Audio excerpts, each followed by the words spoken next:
Hello everyone, academy प्रभाव में आपका हार्दिक स्वागत एवं अभिनंदन है। और आज मैं पुनः एक नया टॉपिक व्यक्तिगत सत्याग्रह, उसी के बारे में, व्यक्तिगत सत्याग्रह के बारे में आज चर्चा करते हैं। और चर्चा करने से पहले थोड़ा सा पृष्ठभूमि जान लेते हैं कि क्या पृष्ठभूमि थी व्यक्तिगत सत्याग्रह की। तो देखते हैं कि सितंबर 1939 में द्वितीय विश्व युद्ध शुरू हो जाता है। जब सेकेंड वर्ल्ड वार शुरू हो जाता है तो 3 सितंबर 1939 को, उस समय भारत के वायसराय थे लॉर्ड लिनलिथगो। उन्होंने भारतीय सेना को बिना भारतीयों की अनुमति के द्वितीय विश्व युद्ध के लिए रवाना कर दिया। और उन्होंने कहा कि मित्र राष्ट्रों पर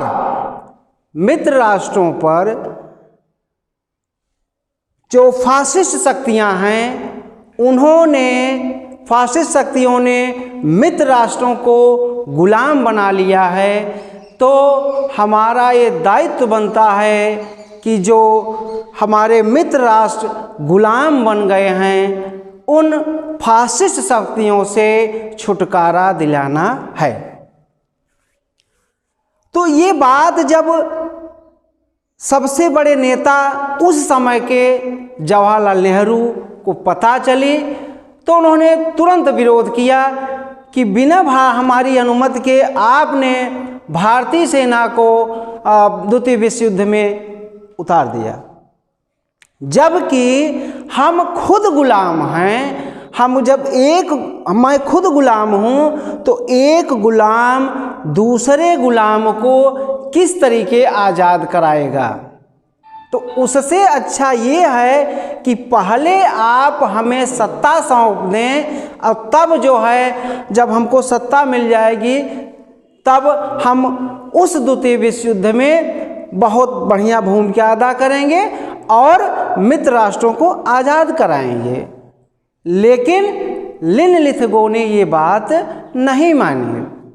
जब लिनलिथगो ने ये बात नहीं मानी तो कांग्रेस की 8 राज्यों में जो सरकार थी, वो सरकार 28 माह पुरानी थी और नेहरू के निर्देशन में पूरी सरकार ने, 8 प्रांतों की सरकारों ने इस्तीफा दे दिया। जब ये इस्तीफा दे दिया तो 8 अगस्त 1940 को लिनलिथगो ने एक प्रस्ताव लाया और उसका नाम था अगस्त प्रस्ताव। उस अगस्त प्रस्ताव की 4 मुख्य बातें थीं, जिसमें लिनलिथगो ने कहा था कि युद्ध के बाद संविधान निर्मात्री सभा का गठन किया जाएगा और इस संविधान को भारतीय ही बनाएंगे।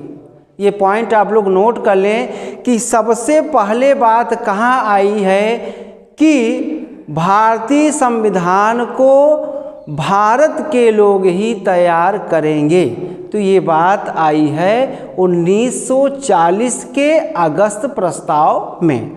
दूसरा, उन्होंने कहा कि युद्ध समाप्ति के बाद या युद्ध जो चल रहा है, इसमें सलाहकार परिषद के रूप में भारतीयों को शामिल किया जाएगा।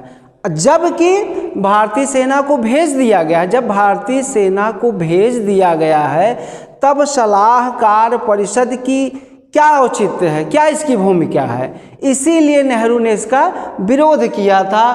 और तीसरा है कि जो कानून बनेगा, जो संविधान बनेगा, उसमें कोई भी कानून अगर बनता है तो उसमें अल्पसंख्यकों की राय ली जाएगी। ये पॉइंट केवल और केवल भारतीयों में झगड़ा लगाना था। डिवाइड एंड रूल का काम करने के लिए ये नियम लाया गया था। और चौथा नियम है, जो चौथी शर्त थी, डोमेनियन स्टेट। और डोमेनियन स्टेट जब 1928 में स्वराज पार्टी ने, मोतीलाल नेहरू ने लाया था, उसी समय कांग्रेस ने विरोध कर दिया था। और उसमें पंडित नेहरू खुलकर विरोध किए थे कि अब हमें डोमेनियन स्टेट नहीं, पूर्ण स्वराज चाहिए, पूर्ण स्वराज चाहिए। तो वहीं से बात समाप्त हो जाती है। लेकिन फिर भी अंग्रेज़ों का तो ये काम था कि किसी तरीके हम अपना काम निकालें, और काम ये निकालना था कि भारतीय लोग जो हैं, जो नेता हैं, इनको किसी न किसी घोरे में घुमाए रखना है, इसी में अटकाए रखना है, जिससे ये कोई बड़ा आंदोलन न खड़ा कर दें, जिससे हमें द्वितीय विश्व युद्ध में परेशानी उठानी पड़े। इसीलिए अगस्त प्रस्ताव ले आए थे। और जब ये अगस्त प्रस्ताव आ गया और इसमें बहुत सारी बातें हुई, तब गांधी जी को अगस्त प्रस्ताव में बिल्कुल निराशा उत्पन्न हुई और उन्होंने कहा कि आप तो मेरी बात मान ही नहीं रहे हैं, बिना हमारे पूछे हमारे सेना को द्वितीय विश्व युद्ध के लिए रवाना कर दिए हैं। और वो द्वितीय विश्व युद्ध जिसमें हिटलर जो है मित्र राष्ट्रों पर अटैक किया है, वो देश हैं पोलैंड, चेकोस्लाविया और सर्बिया, जहाँ पर हमारी सेना, उनको पता नहीं कि कैसे युद्ध लड़ेंगे, फिर भी वो सेना गई और युद्ध लड़ रही थी। अब यहाँ पर बात यहाँ से उठती है व्यक्तिगत सत्याग्रह। गांधी जी चूँकि अगस्त प्रस्ताव से उनको बहुत निराशा उत्पन्न हुई, तब उन्होंने कहा कि अब जो है मैं एक दूसरा आंदोलन खड़ा करूंगा, उसको चलाऊंगा, और उस आंदोलन का नाम है व्यक्तिगत सत्याग्रह। जब ये व्यक्तिगत सत्याग्रह की बात आई, तब जो है नेताजी सुभाष चंद्र बोस, पंडित जवाहरलाल नेहरू, अन्य नेताओं ने, सरदार पटेल, ये सब लोगों ने इसका विरोध किया कि गांधी जी अब तो हम लोगों को कोई ऐसा बड़ा आंदोलन खड़ा करना चाहिए जिससे अंग्रेज यहाँ से भाग खड़े हों, हमको स्वतंत्रता मिले। ये तो बहुत बड़ा मौका है कि अंग्रेज उधर हैं, वो द्वितीय विश्व युद्ध में फंसे हैं, और हम अपने देश को आज़ाद कराएं, स्वतंत्र कराएं। लेकिन गांधी जी ने कहा नहीं, यह ठीक नहीं है। और व्यक्तिगत सत्याग्रह का मतलब मैं बता दूं, इसका मतलब ये हुआ कि सत्य के प्रति अटल रहना, सत्य के प्रति अटल रहना, यही व्यक्तिगत सत्याग्रह का मुख्य नियम है। और ये व्यक्तिगत सत्याग्रह क्यों आया? तो उस 1940 में अंग्रेजों ने दो कानून पास, एक तो कानून उन्होंने पास कर दिया था defence of India act 1940, defence of India act 1940, और दूसरा उनका एक अध्यादेश वो लाए थे, वो गिरफ्तारी को और सरल बना दिया कि किस तरीके भारतीय नेताओं को तुरंत गिरफ्तार कर लिया जाए और उनकी अव्यक्त बोलने की आज़ादी जो है इस अध्यादेश से छिन गई। जब व्यक्तिगत आज़ादी उनकी बोलने की जो छिन गई, तब गांधी जी इसी को मुख्य मुद्दा बनाए और उसका नाम राइट टू स्पीच, ये मुख्य मुद्दा बनाए गांधी जी व्यक्तिगत सत्याग्रह का। और ये व्यक्तिगत सत्याग्रह जो है दो भागों में बटा, व्यक्तिगत सत्याग्रह दो भागों में था और पहला भाग था 17 अक्टूबर 1940 से दिसंबर 1940, 14 दिसंबर 1940 तक पहला व्यक्तिगत सत्याग्रह चला। इसमें यह था कि हर व्यक्ति व्यक्तिगत रूप से सत्य के लिए वो अनशन पर बैठेगा, सरकार के खिलाफ बैठेगा और तब तक अनशन करेगा जब तक उसकी गिरफ्तारी नहीं हो जाती, जब तक सरकार उसको गिरफ्तार नहीं कर लेती है तब तक व्यक्तिगत सत्याग्रह करते रहना है। इसीलिए इसका ये पहला चरण है और ये 17 अक्टूबर 1940 से 14 दिसंबर 1940 तक चला। और दूसरा सत्याग्रह शुरू होता है जनवरी 1941 से दिसंबर 1941 तक। ये व्यक्तिगत सत्याग्रह का दूसरा पड़ाव था या दूसरा आंदोलन था। इसको दिल्ली चलो का नाम दिया गया, दिल्ली चलो, इसको दिल्ली चलो भी कहते हैं। इसमें 20,000 लोग, कहा जाता है कि 20,000 लोग भारत के अन्य प्रांतों से दिल्ली की ओर रवाना हुए थे व्यक्तिगत अनशन करने के लिए।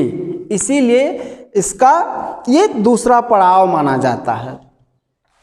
और अब आते हैं कि जब द्वितीय विश्व युद्ध चल रहा था तो गांधी जी का ये मानना था कि ये जो मित्र राष्ट्र हैं उसमें जो फ्रांस और ब्रिटेन है ये साम्राज्यवादी हैं, पूंजीवादी हैं, ये खतरनाक हैं, ये खतरनाक राष्ट्र हैं।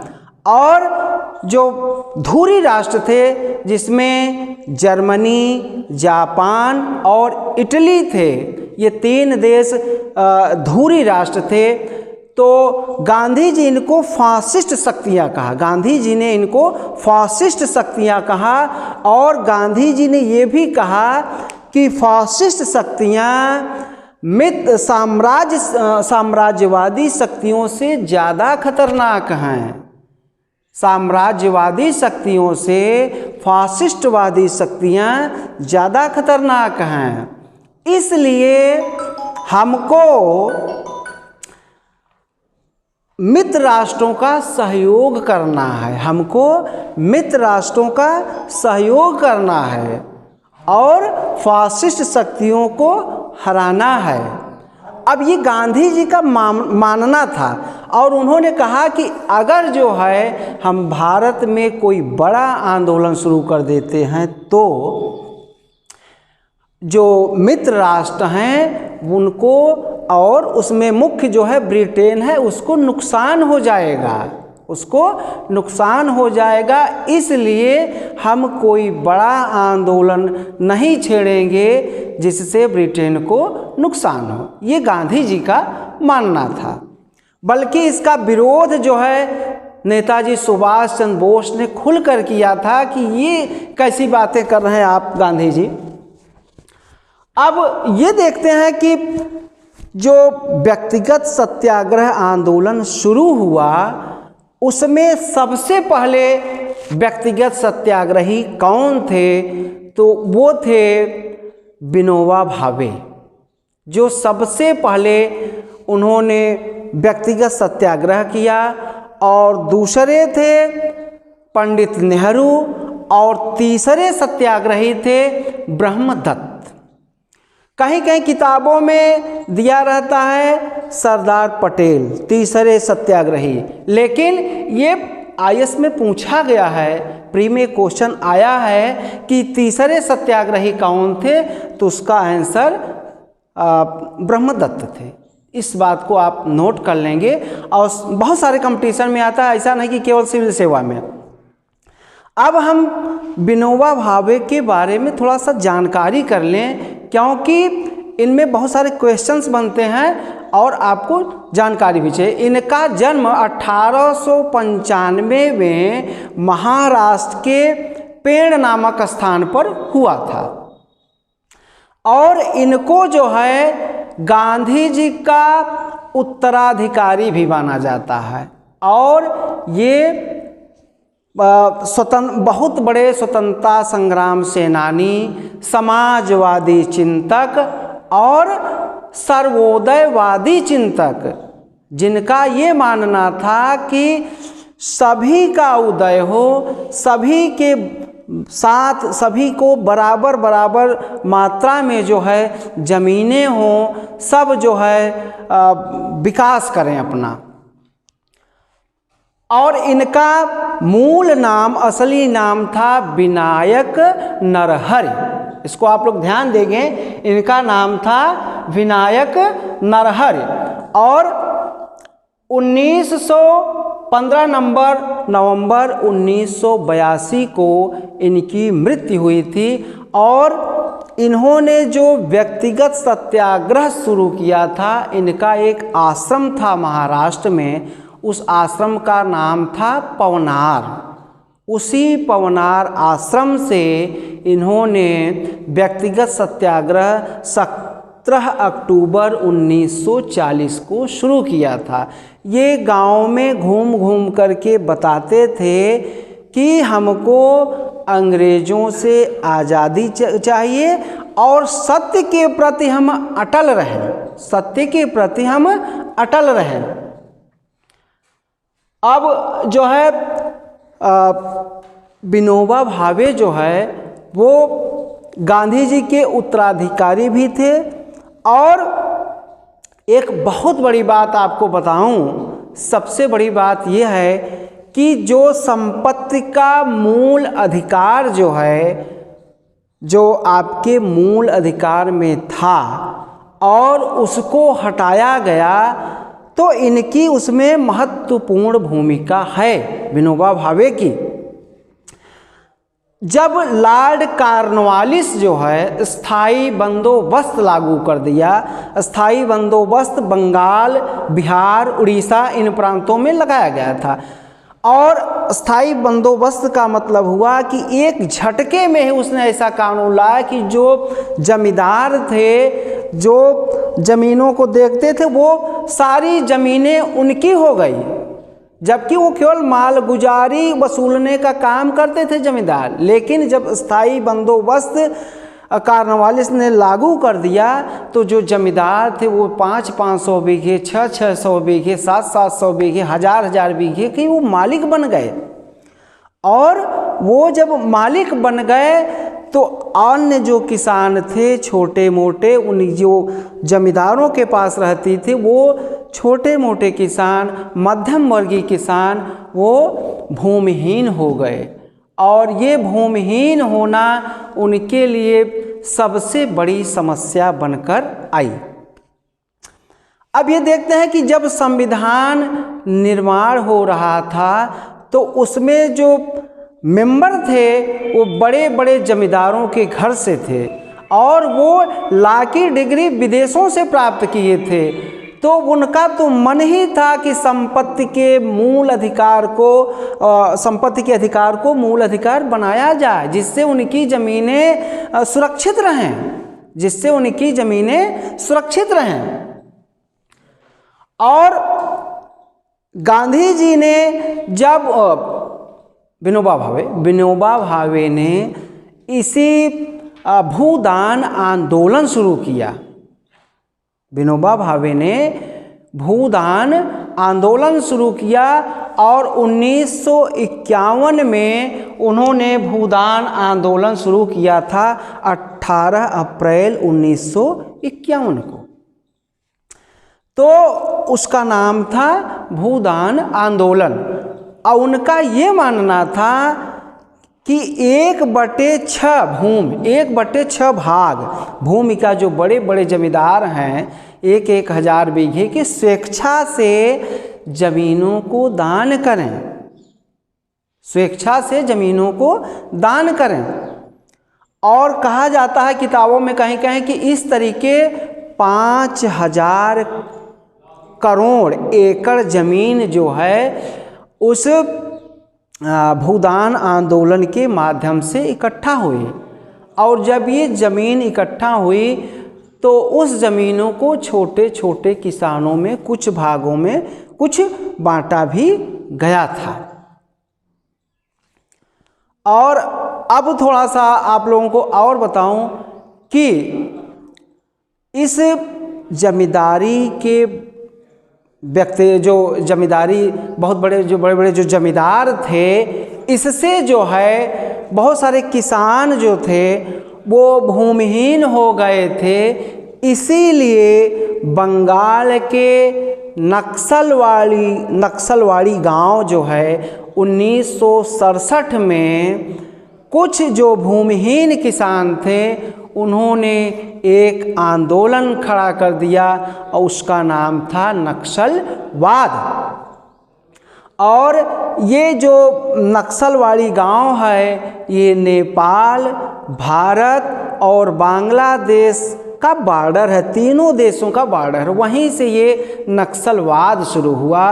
और ये नक्सलवाद जो है आज देख रहे हैं कि भारत के 140 देशों में लगभग 140 जिलों में, देश के 140 जिलों में ये जो है नक्सलवाद फैला हुआ है। और ये अगर भूदान आंदोलन के तहत उन ज़मीनों को जो भूमिहीन किसान थे उनको मिल गया होता तो आज इतना बड़ा मुद्दा न होता और ये आंदोलन भी समाप्त हुआ होता। जैसे आप इस समय देख रहे हैं कि अप्रैल मई के महीने में बहुत सारे मज़दूर जो है वो बिहार, उड़ीसा, बंगाल से जो है वो मुंबई और आपका हरियाणा कई सारे राज्यों में नौकरी के लिए गए थे। और वो जो है किस तरीके पैदल जो है यात्रा करके आए थे। उनको बड़ा कष्ट उठाना पड़ा था। अगर ये सब ज़मीनें उनके पास रहती तो शायद बाहर न जाते और उनको इतनी कठिनाई न सहनी पड़ती। हाँ, और ये जैसे मैं आप लोगों को बता रहा था कि द्वितीय विश्व युद्ध जब ये चल रहा था और अगस्त प्रस्ताव आया तो अगस्त प्रस्ताव जो है इस तरीके से जैसे सरकार जैसे मान लीजिए कि ये इस समय जो आपका कोरोना है उसके तहत जैसे कह दिए कि नौकरियां अभी नहीं है और नौकरियां हम आपको बाद में देंगे। तो अब ये पता नहीं कब समाप्त होगा, तब नौकरियां मिलेंगी। तो उसी तरीके अंग्रेज जो है वो अगस्त प्रस्ताव और क्रिप्स मिशन इसी के तहत जो है वो भारतीय नेताओं को फंसाए रखे थे कि इसी में ये लोग उलझे रहेंगे और जो है भारत के स्वतंत्रता की बात नहीं करेंगे। आज यहीं पर ये लेक्चर समाप्त करता हूं और आप लोग जो है मैं हट जा रहा हूं, इसको स्क्रीनशॉट ले लें, इससे आपको जानकारी में सहायता मिलेगी। धन्यवाद।